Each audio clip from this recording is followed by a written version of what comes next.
What's up, family, friends, and fans? Brandon Stone here with a quick introduction to Biotrauma 911 and Extreme Remediation.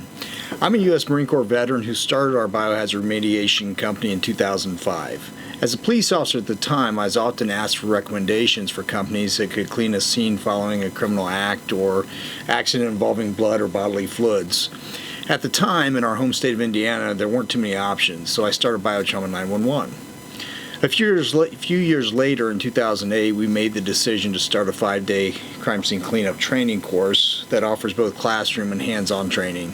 To this day, I believe we are the only such course in the nation that offers such a comprehensive and dynamic training experience. Over the past 13 years, we've trained hundreds of students from nearly every U.S. state, Mexico, Canada, South Africa, and a few European countries. If you're interested in learning more about our training course, you'll find the link below. So after 16 years in business, I finally decided to give in to the lure of social media advertising and the business exposure it affords. Some of the videos we'll post will contain graphic images of both death scenes, while others will highlight our team's efforts to help hoarders clean their homes of excess property, clutter, and trash.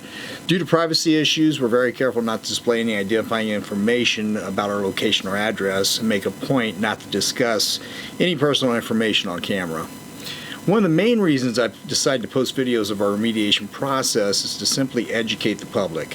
While you may have knowledge of our industry and the services we provide, so many people have no clue that companies like Biotrauma 911 exist, and the last thing I want to find out is that a mother or father had to clean a death scene following their son's suicide.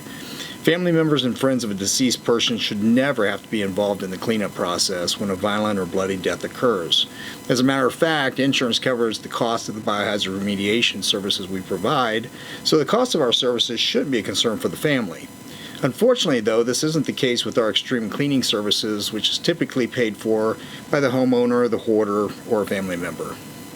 So moving forward, I'd love the opportunity to get to know you. Please take time to subscribe to this channel and take a few minutes to leave a comment or two after you watch a video. I'll personally respond to every comment and will try my best to answer any questions you might have about our business, our training course, or the industry we serve. Thanks for watching, and I look forward to hearing from you in the future.